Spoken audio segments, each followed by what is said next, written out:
Bruce, you must have something really good too. Of course I do. It's Bruce Danielson, and I guess I'm here to entertain you too. And then the final presentation, report to the board, Monday, June 11th at 5:30 p.m. And again, we'd love to see you there, offer your comments and thoughts and support for the process and the conclusions that we reached. Are there questions? In this room? Yes, in this room, correct.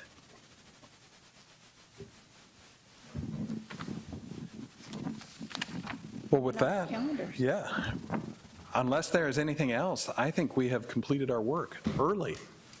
Yeah,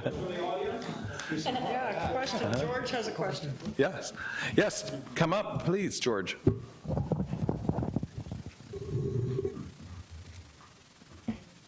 For the record, George Hahn, Washington High, 1967, a very trying year with a student body of 3,300 teachers in the pavilion when we started. We know crowding, believe me.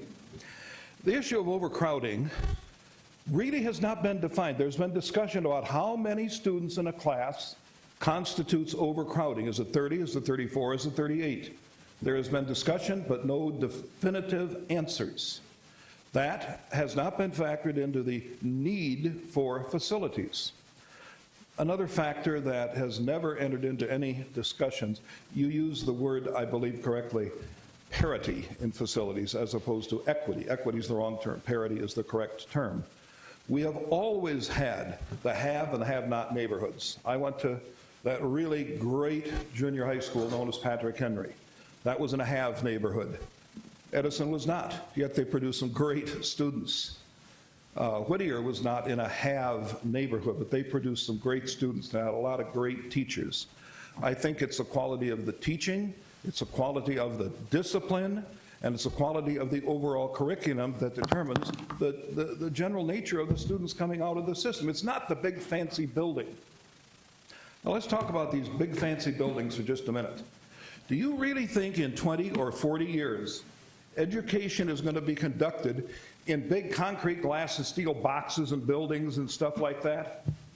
I'm nearly 69 years old. I won't live to see education get out of the box at the rate we're going. We're talking about building boxes of steel, glass, and concrete for the next 100 years. Around the world, education is taking a whole different imaginative shape.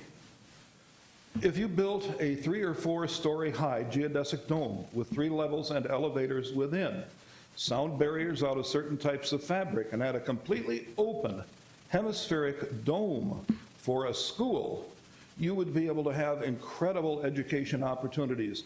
Anybody here ever see Star Wars or Star Trek? Anybody? Are you old enough? Okay. Holograms have been around for 75 years in concept and in actual practice for 60 years since the creators of Star Trek came up with the idea. Do you realize there are right now on the boards, if not actually out there, holograms of William Shakespeare through narration which can teach English? Mathematics can be taught by a holographic projection of Einstein. Music can be taught by a holographic projection of Mozart. We need not have flesh, blood, flap jaw to teach. We need inspiration. We need to educate people in the ways of the world, in the ways that we are in the future, considering our planet is going. Bad grammar, but you know where I'm heading. We don't need 100-year brick and mortar buildings. We need to get more practical with respect to, well, where are we going to be in 40 years with this wonderful, grandiose, big 80,000 square foot building?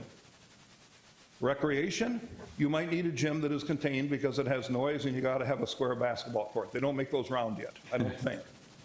These are some of the things that have to be put into the mix. What is overcrowding? How does it affect our schools?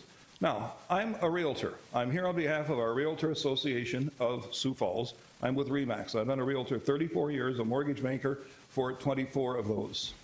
I understand economics very well. I just don't happen to have a PhD behind my name.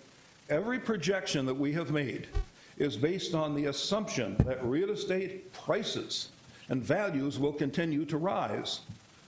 In the last year, interest rates for single-family mortgages have risen by 1% plus. Just in the month of May, we have seen reductions in prices for existing homes and newly constructed homes go down by several $1,000s, anywhere from 1, 2 to 3, even 4%. This means the values are declining a little bit because the interest rates are up. Very simple. Higher interest rates, you can afford less in terms of principal and interest, and taxes. If they go up, we can afford less in terms of the overall home.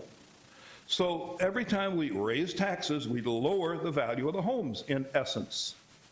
Therefore, that has to be thrown into the mix.